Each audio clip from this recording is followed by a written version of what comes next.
Welcome to Altered Reality. Grab a hot or cold one, sit back, and let's turn some pages. Most people imagine survival as movement, running, fighting, escaping. But for the mere hundreds in New Orleans that made it out, survival meant waiting.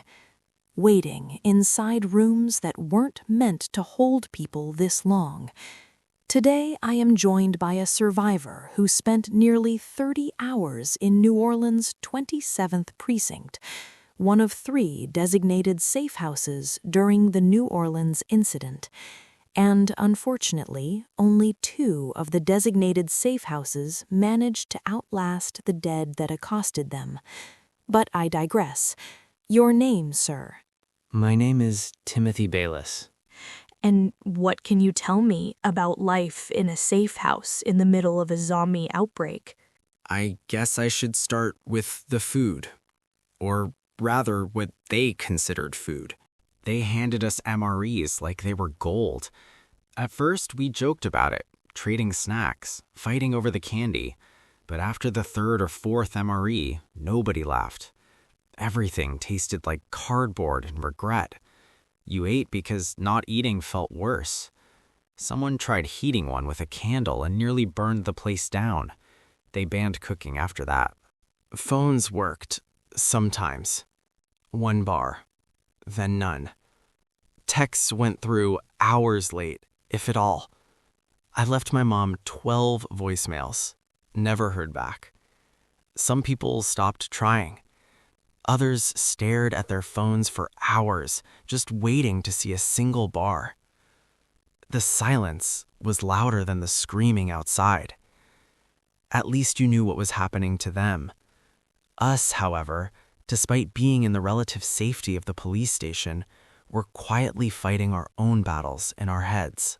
From various survivor accounts, most safe houses had 1 or 2 TVs. Always tuned to the news, always saying the same things.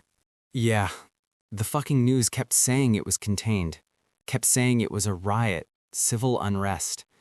And when the truth finally got out, the narrative changed. They then said help was coming, that the problem was being contained, that order was being restored. What a fucking joke the mainstream media is. Meanwhile, we could hear gunfire through the walls. Someone threw a chair at the TV when they said order is being restored. Being trapped together was its own kind of nightmare.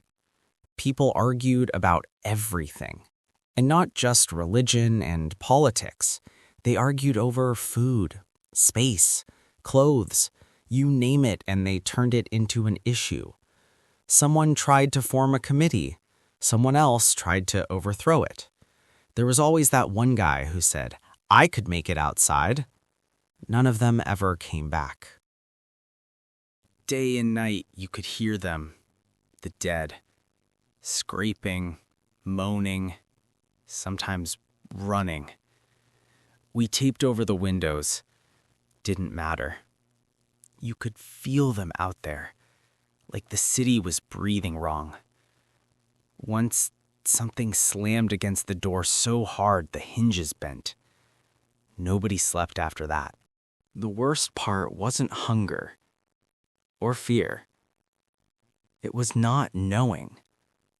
Not knowing how far the infection spread. Not knowing if help was actually coming. Not knowing if your family was safe. Even in the relative safety of a well-guarded police station, every time the door opened, we flinched. Sometimes it was soldiers, cops. Sometimes it was survivors. Sometimes it was neither. Neither? Sometimes doors would open by themselves, we joked, saying that the police station was haunted. But the thought that the police station might have been haunted by the many that were killed out on the streets only made us feel worse. Sounds like survivor's guilt.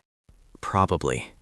Well, you've nothing to feel guilty over, and truly, I'm glad that you and many others made it out.